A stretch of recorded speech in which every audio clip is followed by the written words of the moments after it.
పవిత్ర హారతిని వీక్షించడానికి విచ్చేసిన అశేష భక్త జనావళికి స్వాగతం.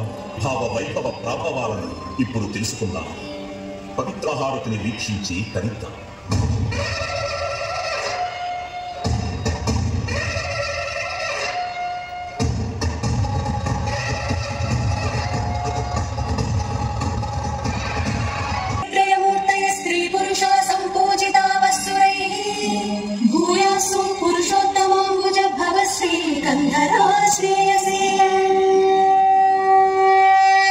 ప్రాచీన కాలంలో సహ్యాద్రి మీద బ్రహ్మదేవుడు విశ్వయజ్ఞము గాయత్రీదేవితో కలిసి యజ్ఞాన్ని ప్రారంభించాడు చతుర్ముఖ బ్రహ్మ.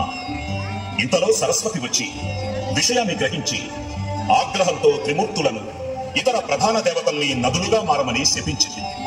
అయితే సరస్వతి శాపం వల్ల లోకానికి ఉపకారమే జరిగింది.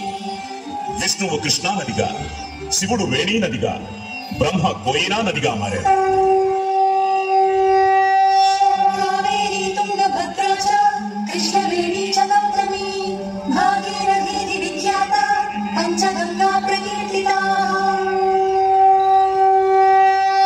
భారతావనిలో ప్రశస్తి పొందిన 5 నదులు కృష్ణా నది విశిష్టమైనది, పరమ పవిత్రమైనది. మానవులకు అఖండ పుణ్యాన్ని ప్రసాదించడానికి సహ్యాద్రి పర్వతంలోని బ్రహ్మగిరి శిఖరం నుండి ఆవిర్భవించిన పరమ పావని కృష్ణానది. తన జన్మస్థానం నుండి కృష్ణానది కొంత దూరం ప్రవహించిన తరువాత వేణీ నదిని, కోయినా నదిని, అనేక ఉపనదులను తనలో సంగమింప చేసుకుని సుదీర్ఘమైన ప్రవాహ ప్రయాణాన్ని కొనసాగిస్తూ శ్రీశైల మల్లన్న దీవెనలందుకుని విజయవాడ దగ్గర ఇంద్రకీలాద్రిని స్పృశించి హంసలదేవి దగ్గర సాగరంలో సంగమిస్తుంది.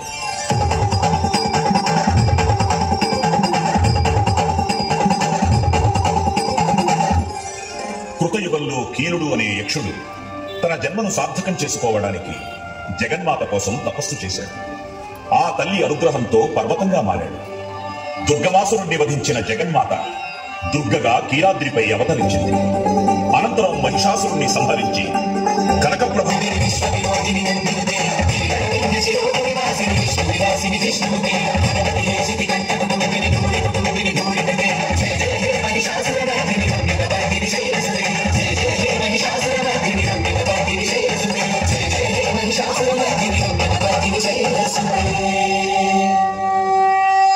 బ్రహ్మ సంకల్పానుసారంగా పరమశివుడు దివ్య లింగాకృతిగా కీలాద్రిపై ఆవిర్భవించాడు. ఇంద్రాది దేవతలు వచ్చి అర్చనాది కైంకర్యాలు నిర్వహించారు.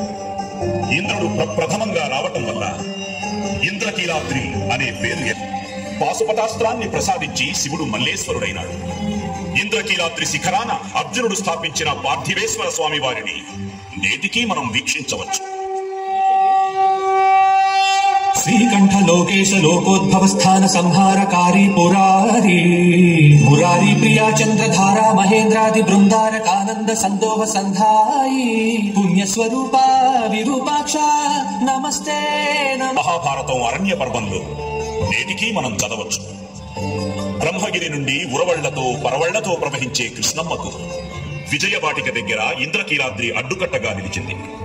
కృష్ణమ్మ ప్రార్థనతో, దేవతల సూచనతో చిన్న సొరంగాన్ని దారిగా ఇచ్చాడు కీలుడు.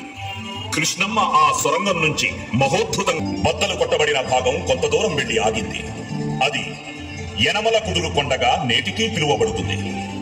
ఇక్కడ నుండి కృష్ణ నిర్నిరోధంగా అప్రతిహతంగా ప్రవహించి పులిగడ్డ దగ్గర 2 పాయలుగా చీలి సముద్రంలో సంగమిస్తుంది.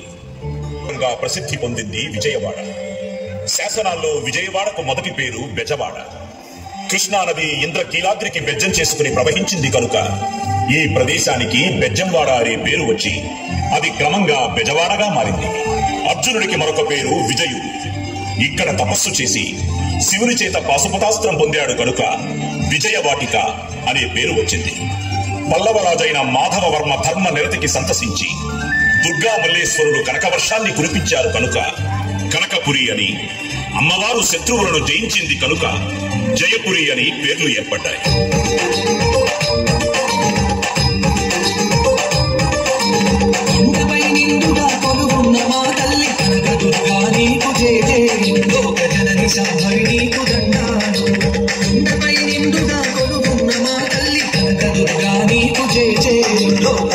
జాహ్నవి దండాలు. కనకదుర్గమ్మ అంటే ఎంతో ప్రీతి కృష్ణమ్మకు. అమ్మలగన్నయమ్మ పాదాలు కరగాలని, అడుగులకు మడుగులు వత్తాలని, అమ్మ ఒడిలో సేద తీరాలని భావించింది కృష్ణమ్మ. అయితే అందనంత ఎత్తులో ఉండడంతో కలియుగాంతంలో అమ్మ ముక్కు పుడక తాకి ధన్యత పొందాలని నిశ్చయించుకుని నిర్మలంగా నిశ్చింతగా ముందుకు సాగింది అలివేణి కృష్ణవేణి. బ్రహ్మంగారు తన కాలజ్ఞాన గ్రంథంలో సైతం ఈ విషయాన్ని విశదీకరించారు. అమ్మలగన్నమ్మ ముగురమ్మల మూలపుటమ్మ చాలా పెద్దమ్మ సురారులమ్మ కడుపారెడి పుచ్చినయమ్మ తన్నులో నమ్మిన వేపుటమ్మ.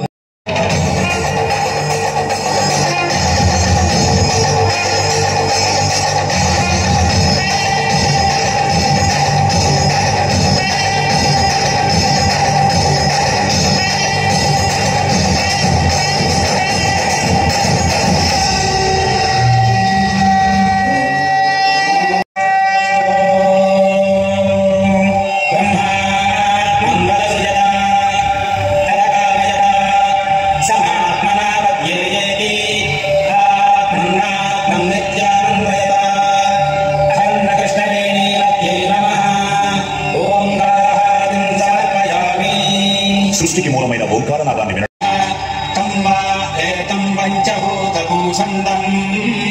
పంచభూతేత్యాచక్షతే పరోక్షేణ పరోక్ష ప్రియా ఇవ దేవాః అఖండ కృష్ణవేణీయై నమః పంచహారతిం సమర్పయామి. సద్యోజాత, వామదేవ, తత్పురుష, అఘోర, ఈశాన అనే నామాలతో ఉన్న పరమేశ్వరుని పంచముఖాలకు ప్రతిరూపం పంచహారతి. ఈ హారతి దర్శనం వల్ల భక్తుల పంచమహాపాతకాలు నశిస్తాయి, పంచ ప్రాణాలకు స్వాంతన కలుగుతుంది, మల్లేశ్వర స్వామి వారి పరిపూర్ణ కటాక్షం లభిస్తుంది.